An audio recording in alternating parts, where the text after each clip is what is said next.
Even though Joe Biden has already committed to picking a woman as his vice president, it appears that voters want something else.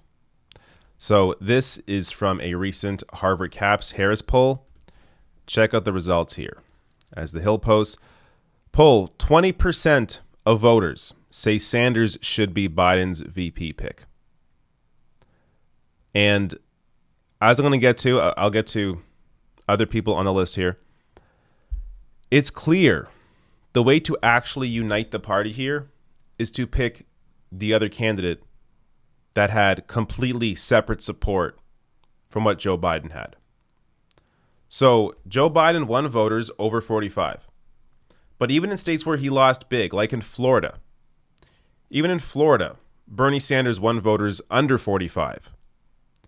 So if you want to be able to appeal to everybody, especially appeal to people that don't normally vote, the 40% of the country, largely young people, largely independents, people that working class voters, people that haven't seen any real material differences or improvements in their lives for a long time and they need help, people under mountains of student debt, people not making enough money, people unable to afford health care. If you want to appeal to those people, you got to put somebody on the ticket that they know actually fights for them. Bernie Sanders is the obvious choice. Now, don't get me wrong, it's not going to happen. Joe Biden's already publicly committed to picking a female VP, so he's not going to pick Bernie Sanders. But if he was smart, if the campaign actually wanted to win, they would pick him. Now, this is why you have to ask yourself, why aren't they picking him? Why isn't Bernie even in consideration for this? It's because they don't actually care. And I don't really mean his campaign. I mean the Democratic leadership in general. Democratic leadership, Democratic consultants that work with Joe Biden, corporate interests that back Biden's campaign and back other Democrats, they don't care. Sure, they may prefer if Biden wins the election against Trump, but ultimately, as long as they are still in control of the party, they don't care. This is why you won't see Joe Biden back Medicare for all, unless he's willing to let go of big pharma, let go of the private health insurance interests that back him, because those people have their money in his pocket. These are the private fundraisers that Joe Biden's been attending, telling these wealthy donors that nothing will fundamentally change for them. That is an exact quote Joe Biden made during his campaign. So this is why it's important when analyzing the various moves that Democrats make, leadership makes, Biden makes. It's important to understand that winning isn't even really the priority here.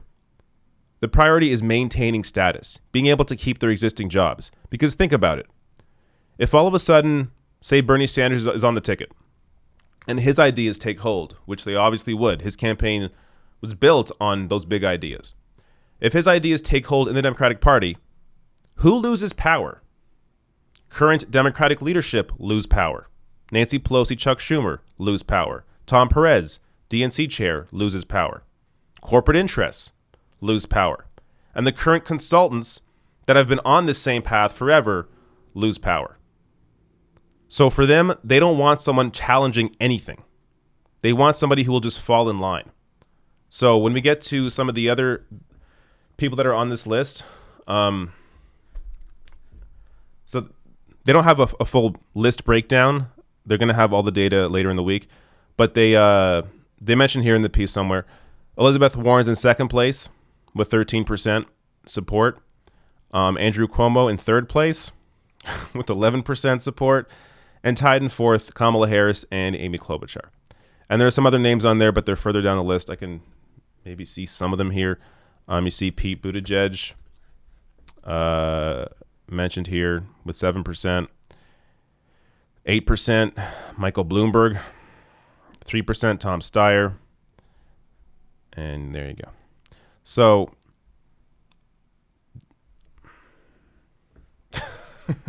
nobody else on that list is any good.